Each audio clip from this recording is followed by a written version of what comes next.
હા ભાઈ, આ વાત વીતી ગયેલા સમયની. એ સમયે તમને કહું ને તો ગામડામાં જે દિવાળી આવતી અને એ દિવાળીનો જે માહોલ આવતો, બધાને ખબર જ છે જેણે જેણે ગામડામાં આ સમય વીતાવ્યો હોય ને, ફટાક્યા કે ફટાકડા હોય ને, અહીંયા ફટાકડા મેં ફટાક્યા કહેતા. અને એ સમયની મારી પાસે તમને કહું પૈસો બધા પાસે એટલો બધો નહીં, પણ અમે માંડવી વીણી વીણી વીણી વીણી અને 5 રૂપિયા 10 રૂપિયા એમ દિવાળી આવે એ પેલા 40-50 રૂપિયા ભેગા કરીને ઘેરે રાખતા.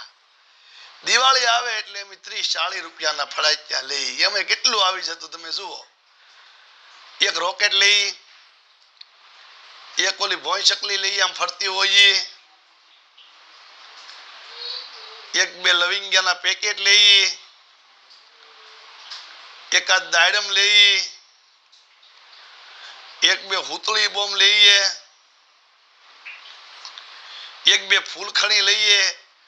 આવા નાના નાના ફટાકડા અમે લેતા, કારણ કે નાના માણસો જ આવા નાના ફટાકડા લઈ શકતા.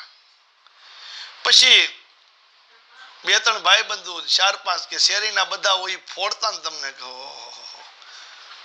અમુક ટીકલખોર ભાઈબંધ હોય ને તો હુતળી બોમ્બ પાસે જાય અને બાજુમાંથી ક્યાંકથી કોઈનું માટલું હોય ને નાનું એવું ઘડો એ લઈ આવે અને એ હુતળી બોમ્બ હળગાવીને ઉપર ઘડો મૂકી દે અને પછી ફૂટે એવો ઘડો હવામાં જાય ને પછી એના ઠીકરા ઉડે, જોવાની મજા આવતી.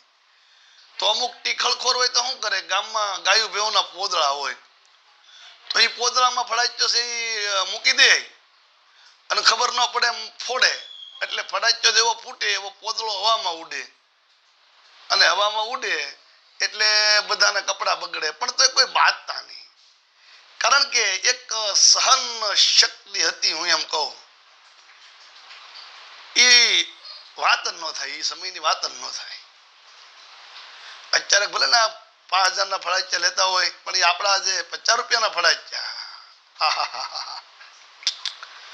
એ વાડીએ રહેતા હોય ને રોકેટ લઈ જાય, એ ઓલું રોકેટ હળગાવીને એટલે ઉડતું ઉડતું કોકની ગંજી ઉપર પડે. ઓલા એ સીઝન હોય ને એટલે શું છે ઝારના બાજરીના પૂળા હોય ને એની ગંજી બનાવેલી હોય, એ ગંજીમાં પડે ને એ ગંજી હળગે પછી ઠારતા.